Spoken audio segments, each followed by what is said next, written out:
Assalamualaikum warahmatullahi wabarakatuh. Waalaikumsalam warahmatullahi wabarakatuh. Anak-anak, hari ini kita belajar pelajaran bahasa Indonesia kelas 8. Materi kita hari ini struktur kebahasaan dan tanggapan kualitas suatu karya. Sebelum pelajaran mulai, anak-anak, marilah kita berdoa dahulu. Mudah-mudahan apa-apa yang kita lakukan hari ini diberikan barokah oleh Allah Subhanahu wa ta'ala. Berdoa, mulai. Bismillahirrahmanirrahim. Raditu billahi robba wa bil islami dina wa bi Muhammadin nabiyya wa rasulah. Rabbi zidani ilma warzuqni fahma waj'alni minas sholihin. Amin amin ya rabbal alamin. Alhamdulillahirabbil alamin. Doa selesai. Anak-anak, hari ini kita belajar bersama Bu Elis. Sebelum pelajaran mulai, tolong Anda siapkan alat tulis untuk mencatat segala sesuatu yang sekiranya penting. Jadi kita mempersiapkan diri untuk mengikuti pelajaran dan mengingat perkara-perkara, maksud saya mengingat hal-hal yang penting. Ayo anak-anak, kita lihat slide yang berikutnya. Anak-anak, materi kita hari ini yaitu indikator yang kita bahas adalah menelaah struktur kebahasaan pada teks ulasan tentang kualitas karya, bisa karya film, bisa karya cerpen, bisa karya puisi, bisa karya novel, atau karya seni daerah yang lain yang kita baca, yang kita lihat, atau yang kita dengar. Lalu yang kedua, menyajikan tanggapan kita. Jadi kita memberikan tanggapan tentang teks ulasan tentang kualitas karya orang lain, film, cerpen, puisi, bisa novel, atau karya seni daerah yang lain yang dibaca atau didengar. Slide berikutnya. Ini anak-anak, sebelum kita mencapai bahasan yang berikutnya, saya akan mengulang dahulu materi yang sebelumnya sekilas untuk mengingat teks ulasan sama dengan teks review. Lah, teks ulasan itu adalah teks yang berisi penilaian tentang kelemahan dan kelebihan suatu karya. Nah, karya itu bisa berupa film, bisa berupa cerpen, bisa berupa puisi, bisa berupa novel, atau karya seni daerah yang lain. Dia ada suatu karya, kemudian kita memberikan ulasan, kita memberikan penilaian terhadap karya orang lain tersebut. Ayo anak-anak, kita lihat slide berikutnya.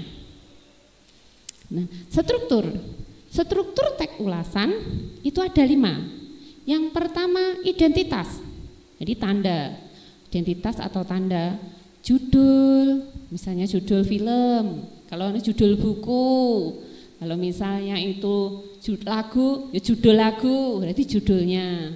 Kemudian pengarangnya atau penulisnya, atau pencipta lagunya, atau pencipta filmnya, itu namanya identitas. Lalu yang kedua, orientasi. Yang ketiga, sinopsis. Nah, itu sinopsis anak-anak ya.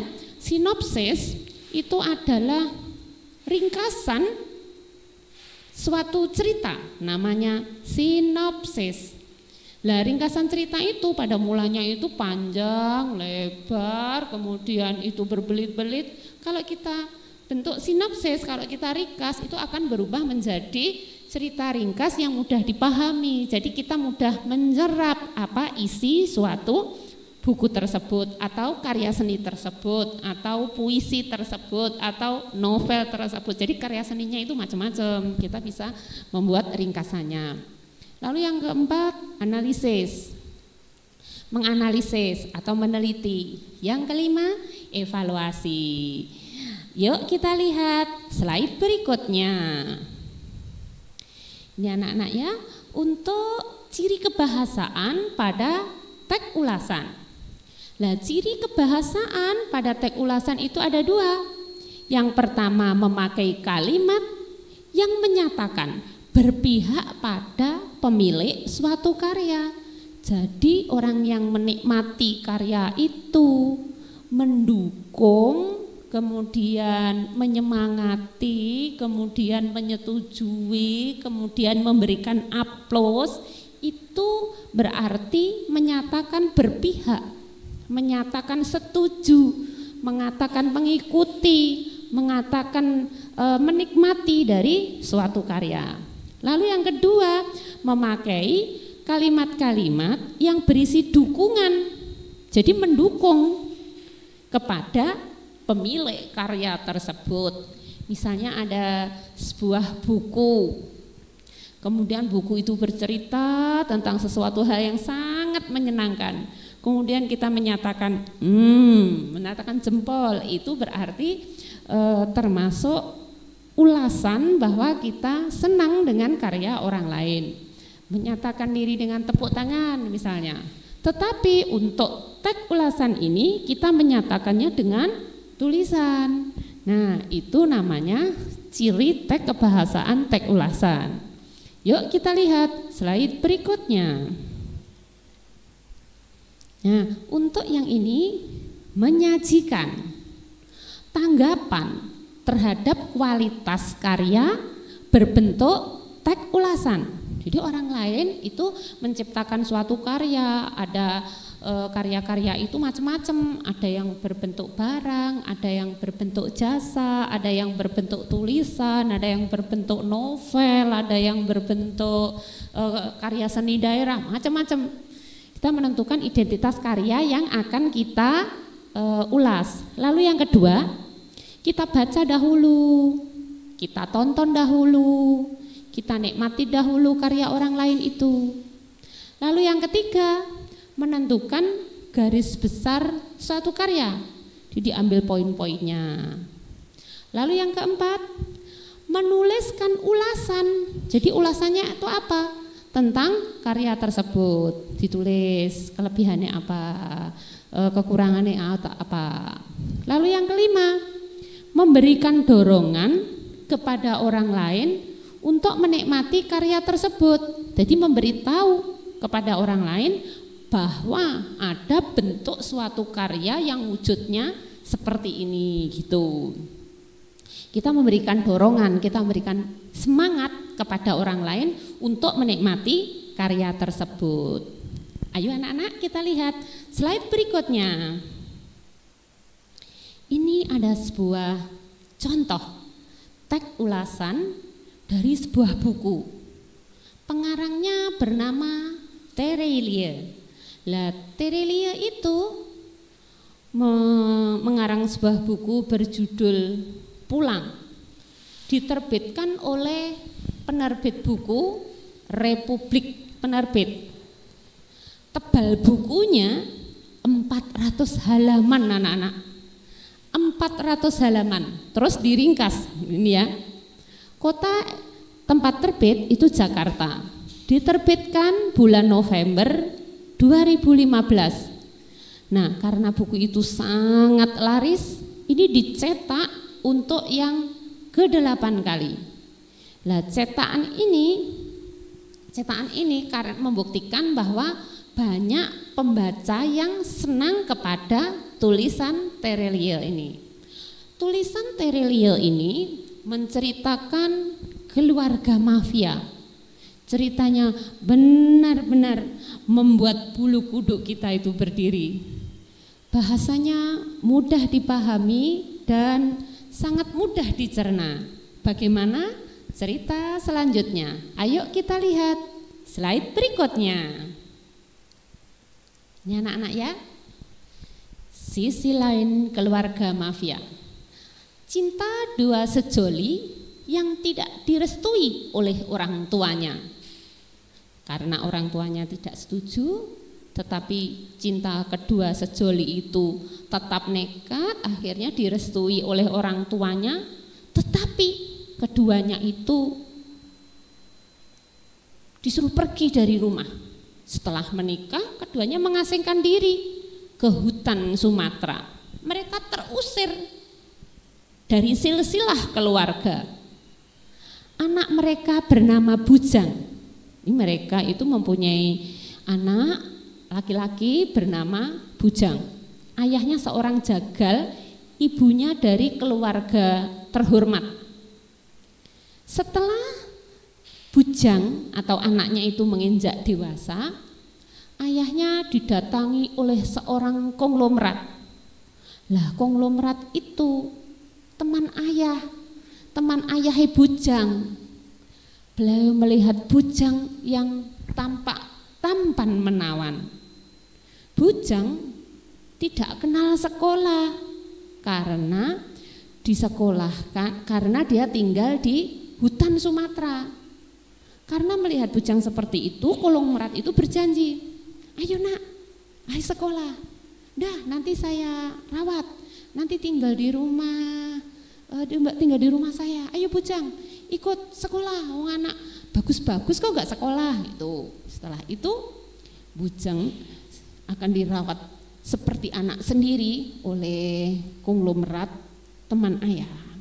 Ayah sangat setuju, tetapi ibunya tidak setuju. Nah, Bujang berkeras hati ingin ikut. Akhirnya ibu mengizinkan dengan suatu syarat. Ibunya mengizinkan, ya wes, kamu boleh ikut, tetapi ada syaratnya. Pengarang bukunya itu pinter. Waduh, lah ini syaratnya. Syarat apa yang diajukan kepada Bujang untuk ikut pada konglomerat itu? Pengarang buku yang namanya Trelia ini pinter, dia mengatur, dia mengolah kata-kata, dia menceritakan dengan sangat indah. Bagaimana cerita selanjutnya? Yuk kita lihat slide berikutnya. Inilah anak-anak syarat yang harus dipenuhi oleh Bujang apabila mengikuti konglomerat itu untuk sekolah. Syaratnya ini. Tidak boleh makan makanan haram. Makanan haram itu apa? Ya makanan haram kan ada makan daging buaya, kan tidak boleh. Makan daging ular, kan tidak boleh. Ya kan? Dan tidak boleh minum alkohol. Bu Elis, minum alkohol itu maksudnya apa? Tidak boleh minum minuman keras, tidak boleh. Jadi tidak boleh makanan haram, juga tidak boleh minuman alkohol. Kata ibu, kedua makanan tersebut menjadikan madesur. Madesur itu apa? Madesur itu artinya masa depan suram. Jadi membuat masa depannya menjadi suram. Akhirnya Bujang menyetujui. Bujang tumbuh menjadi anak yang tampan, anak yang kuat, anak yang cerdas. Dan dia sekolah didukung dengan guru-guru privat dan guru-guru pilihan dari luar negeri. Ketika di Indonesia dia di privat nih, diajar oleh guru-guru pilihan. Setelah itu dia dikirim ke luar negeri di sekolah yang terbaik. Lama-kelamaan Bujang menjadi luar biasa. Udah pinter, tidak makan makanan haram, tidak minum alkohol, dia menjadi sangat luar biasa. Dia menjadi pandai. Lama-kelamaan karena dia itu pandai, Bujang mengetahui bahwa ayah angkatnya seorang mafia. Beliau penguasa dunia hitam dalam negeri hingga ke luar negeri. Jadi ayah angkatnya itu adalah seorang mafia, pemimpin dunia hitam dari dalam negeri sampai ke luar negeri. Perkelahian dan pembunuhan kerap mewarnai kehidupan Bujang dan keluarganya. Dan saya ulangi, dan lebih parahnya Bagaimana cerita selanjutnya? Ayo kita lihat slide berikutnya. Dan lebih parahnya, bujang tidak mengetahui telah berperang melawan keluarganya sendiri. Ini berperang melawan keluarganya sendiri, tapi keluarga yang dia perangi adalah keluarga yang telah berkhianat. Nah, novel ini membahas tentang arti kehilangan, membahas tentang arti cinta, membahas tentang pengkhianatan, membahas tentang kekuatan doa, dan membahas pulang. Saya ulangi yang terakhir, dan membahas pulang. Maksudnya pulang kematian.